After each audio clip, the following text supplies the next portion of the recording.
Kalau malaikat sama wali tinggian mana? Ayyuhuma afdal, al-malak aw waliullah? Wali. Malaikat bisa menyerupai seseorang, bisa yatajassad, bisa ngambil jasa. Yatamatsalu rajulan sawiyya.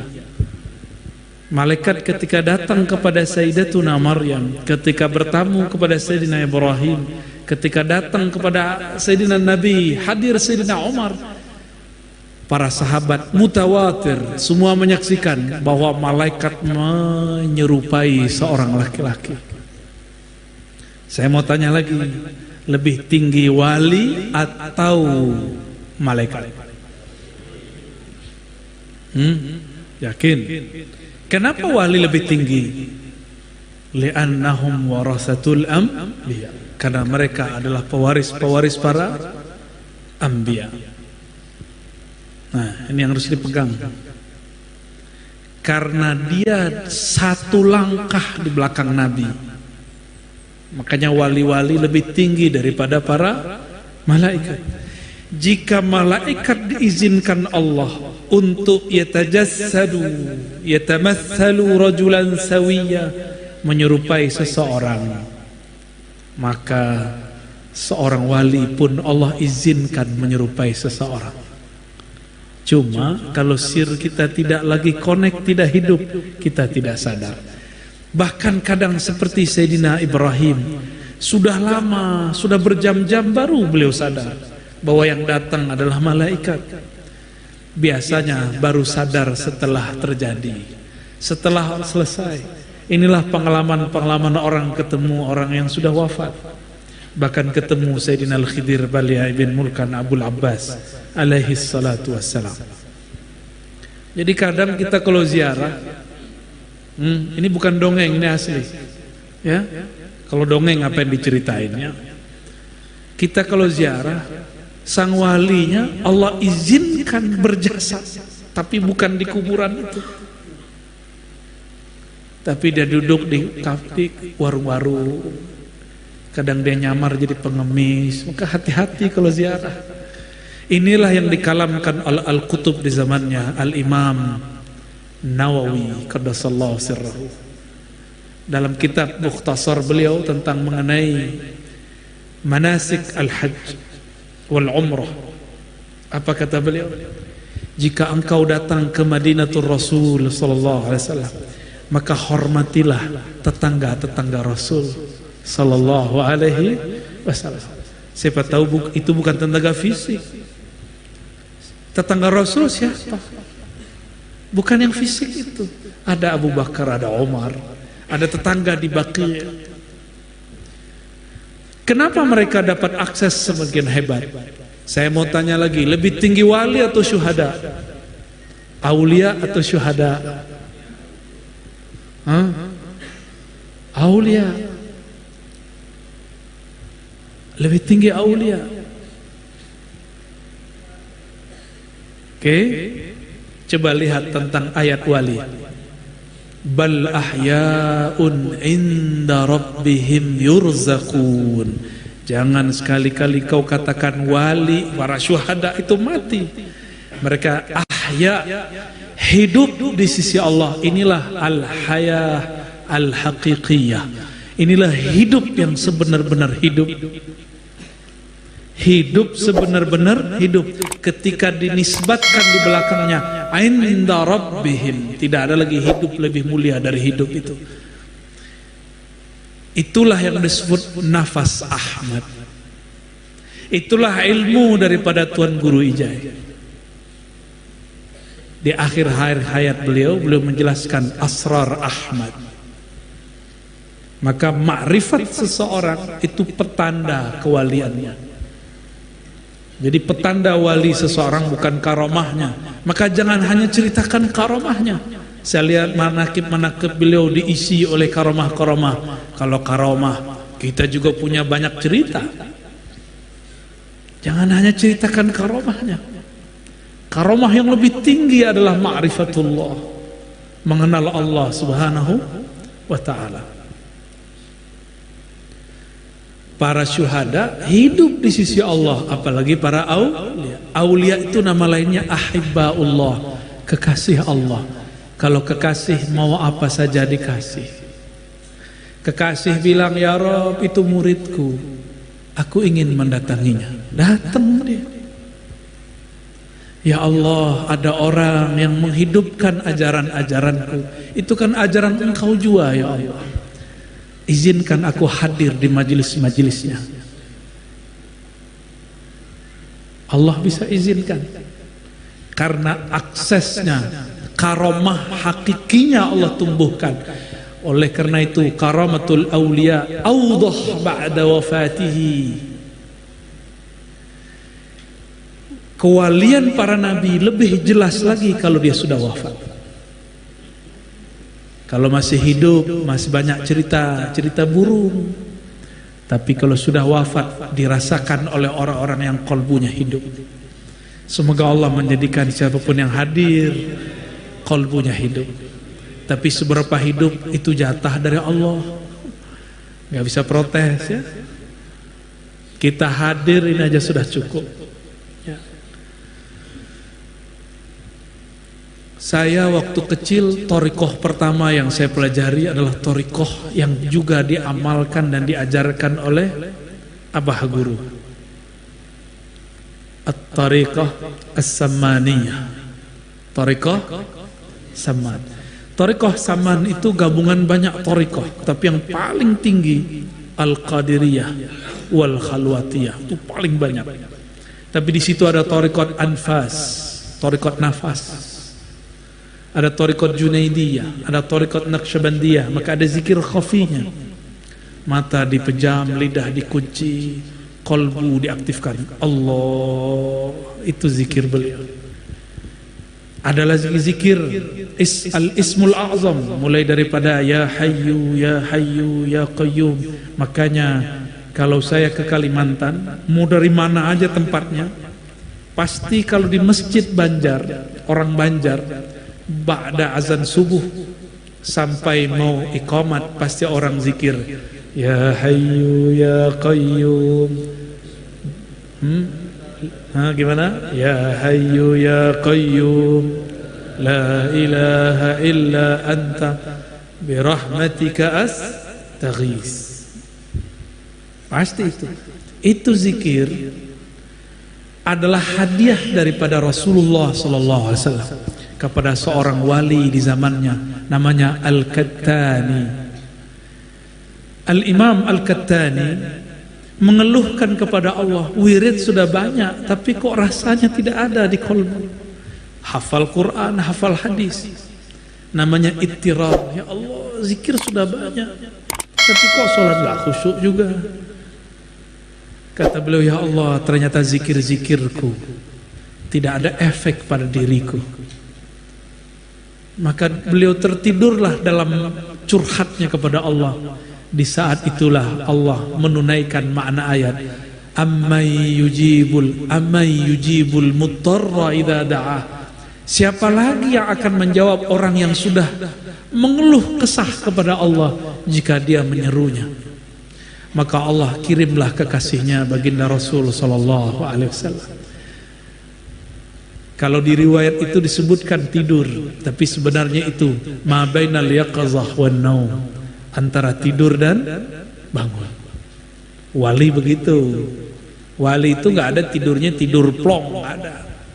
Wali kalau tidur pasti kalau nggak rehat diperjalankan oleh Allah Subhanahu wa taala. Kalau wali murid belum tentu. Kalau wali Allah tidurnya rahah, mimpinya ma'rifah. Maka wali Allah nggak pernah mimpi ihtilam kecuali sebelum dia diangkat jadi wali. Al-wali la yahtalimu abadan. Wali nggak pernah mimpi basah, karena mimpi basah menunjukkan otaknya jorok. Kita bolehlah di alam sadar ini otaknya jorok, tapi jangan sampai dibawa ke alam bawah sadar. Alam bawah sadar itu masuk ke dalam kolbu. Jangan kotori kolbu. Cukuplah badan ini bermaksiat, tapi jangan dibawa ke alam mimpi.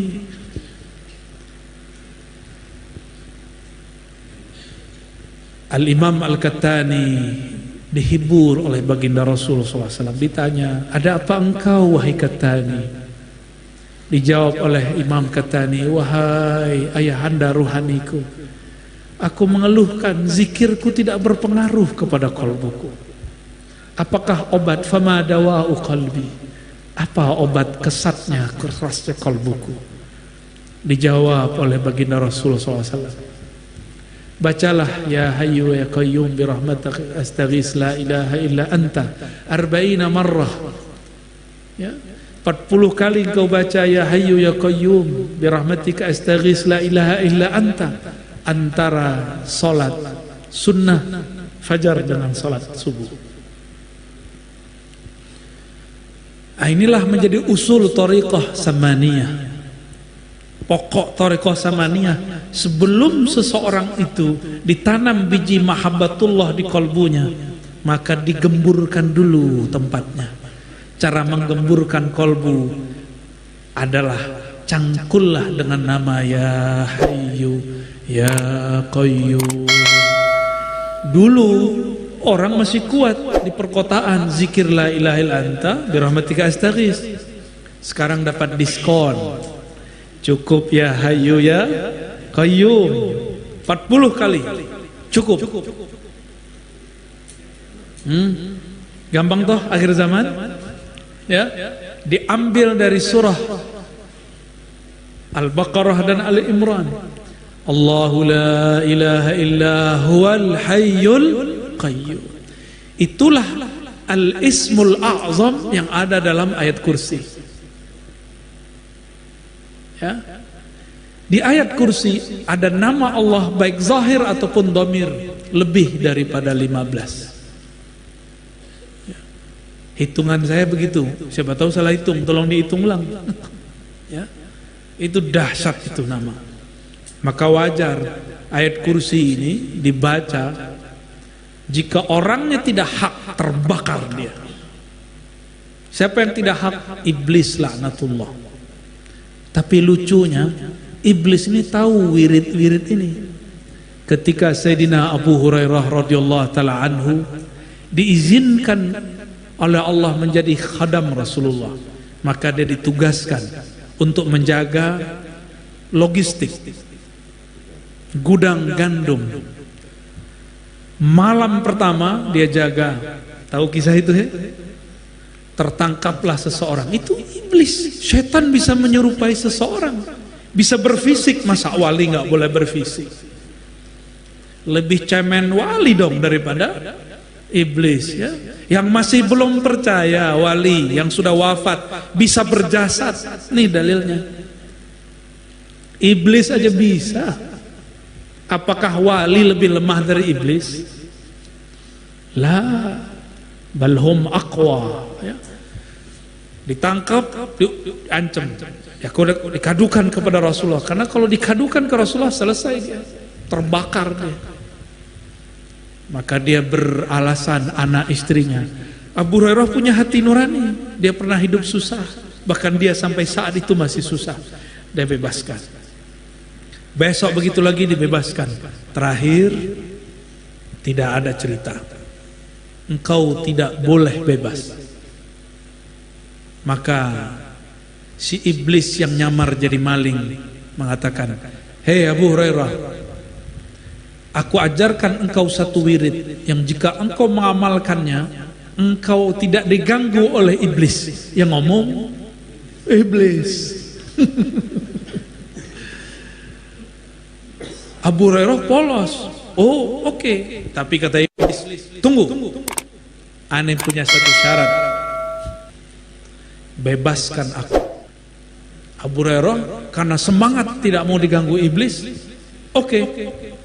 Apa kata iblis yang menyamar jadi manusia?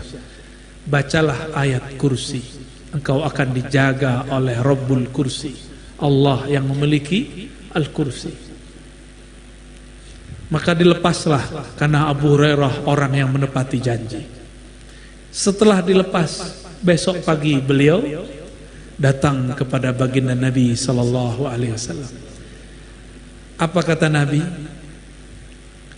Saduq wa huwa kadzub. Hadis sahih. Dia benar tapi orangnya pembohong. 2 malam ente ditipu, itu kadzub. Kadzub itu mubalaghah minal kazib. Udah dalam. Emang dari sononya udah parah, kalau pakai wow udah nggak bisa diapa-apain. Tapi saduq, maka tidak semua pembohong berbohong.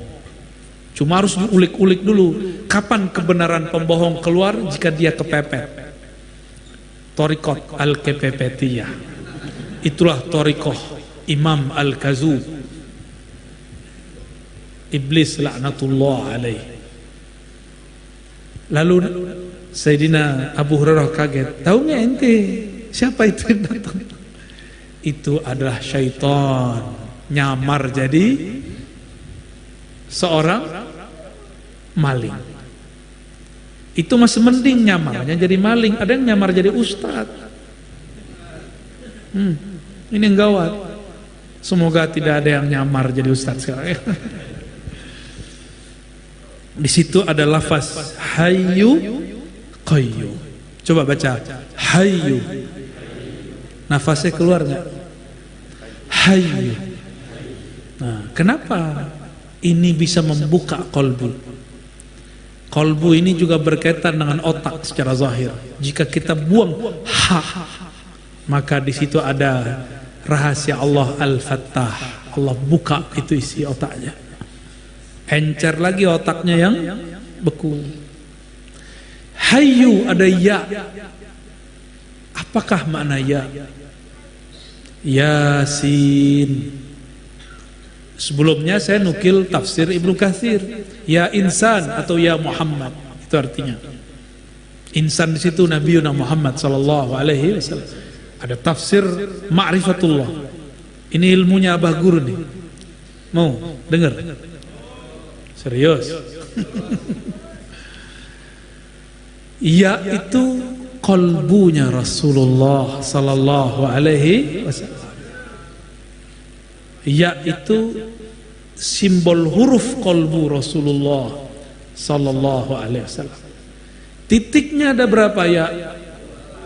Betul? Benar nggak? Itulah yang disebut Ahad Ahmad. Maka dalam lingkaran kolbunya Rasulullah itu, di situ ada asrar Ahad dan Ahmad. Jadi titik pun dalam ilmu ma'rifatullah nggak boleh sembarangan. Inilah yang disebut ilmu titik di bawah ba. Kalau ini ilmu titik di bawah ya, banyak ilmu ma'rifatullah itu.